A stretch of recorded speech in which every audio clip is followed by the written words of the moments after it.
Hey guys, Mrs. Stratton here. I first want to thank those of you that voted on our virtual read aloud.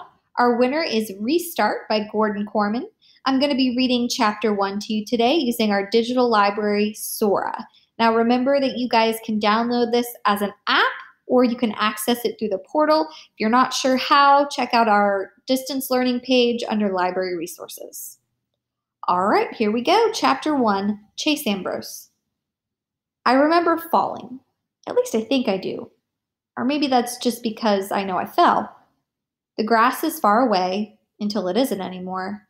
Somebody screams. Wait, it's me. I brace for impact, but it never comes.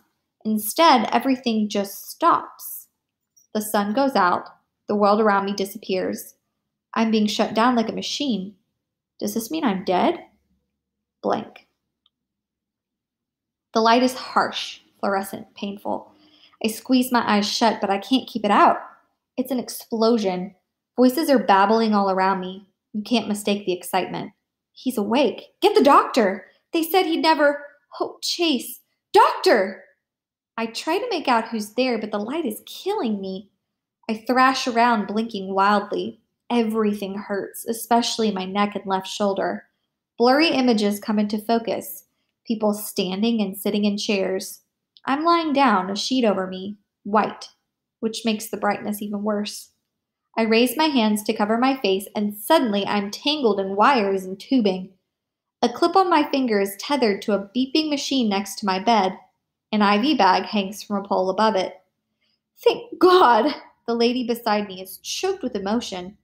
I can see her better now, long brown hair, dark rimmed glasses. We found you lying there. That's all she can manage before she breaks down crying. A much younger guy puts an arm around her. A white-coated doctor bursts into the room. Welcome back, Chase, he exclaims, picking up a chart on a clipboard at the foot of my bed.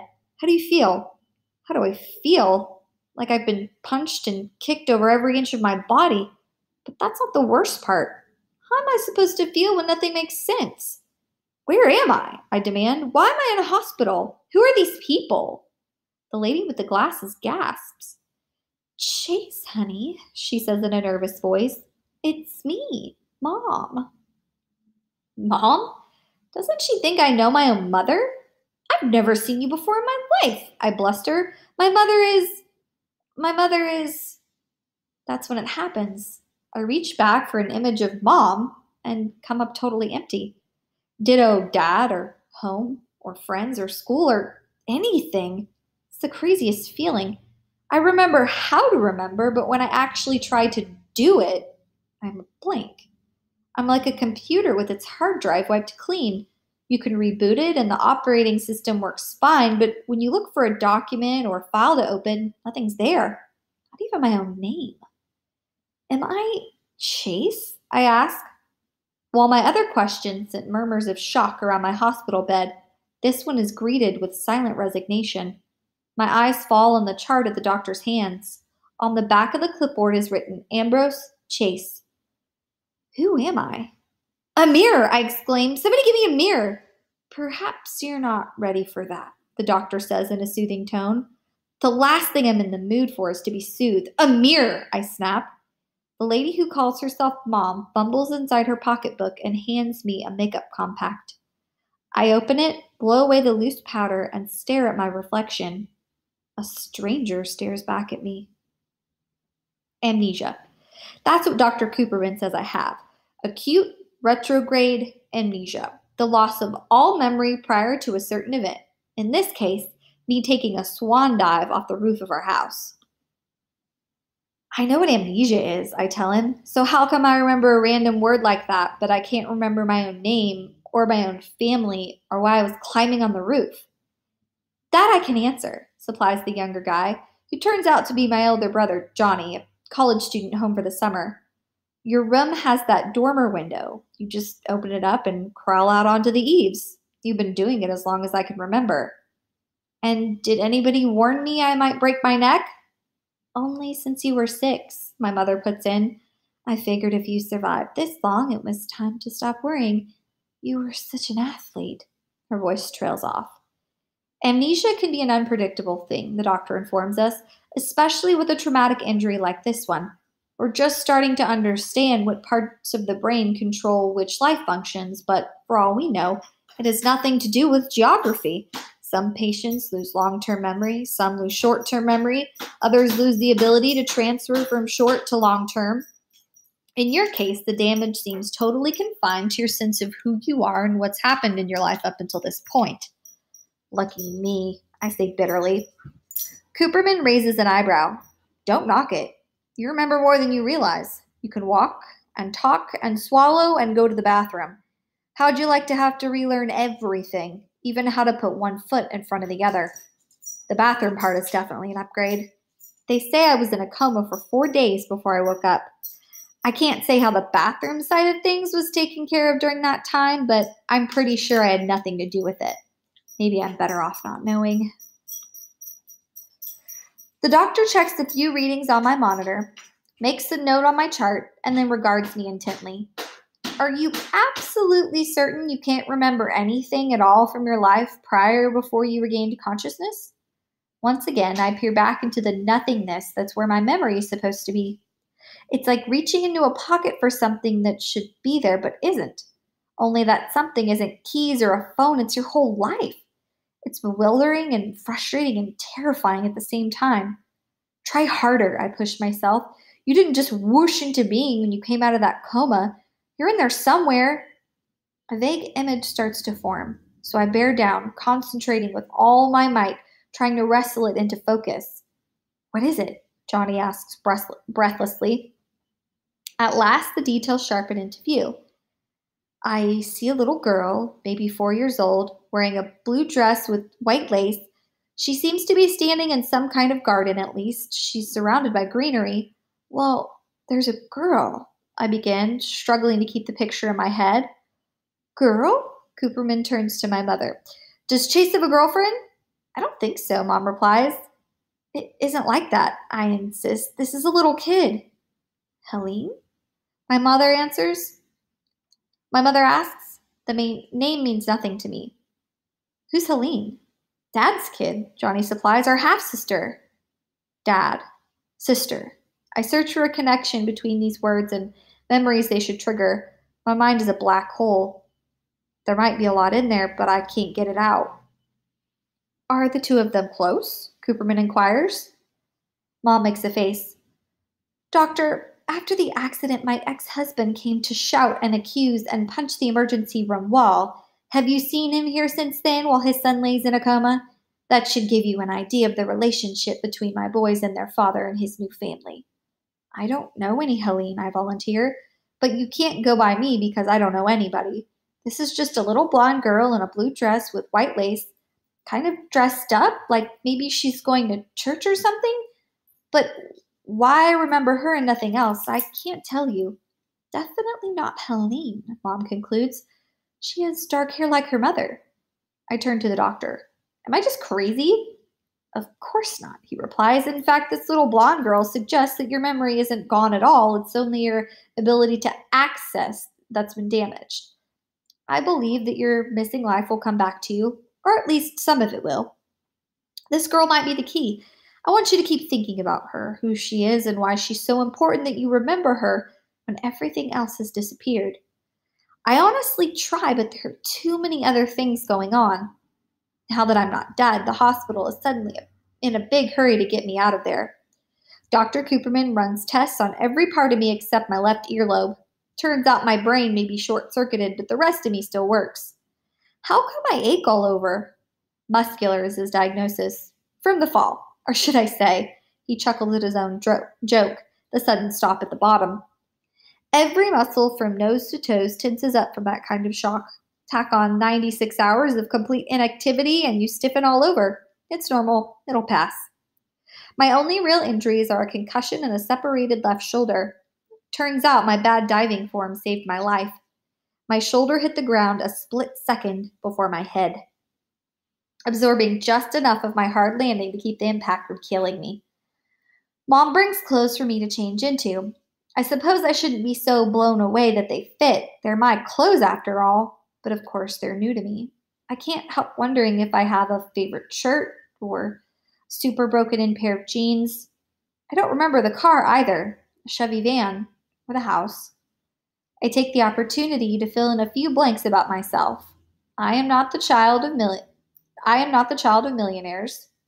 I have no great love of cutting the grass, or maybe that one's on Johnny. I've got an excuse. I've been in a coma. I note the window I must have climbed out of since it's the only one with roof access. For some reason, I expected it to be higher, and I'm embarrassed. Like it's an insult to my manliness that such a puny fall scrambled my brains. When Mom opens the front door, a chorus of voices cry out, "Surprise!" A makeshift banner hangs across the living room. "Welcome home, champ." A heavy-set man about Mom's age steps forward and folds me in a crushing bear hug and rubs his knuckles up and down my head. "Good to have you back, son." Mom is horrified. "Stop it, Frank. He has a concussion."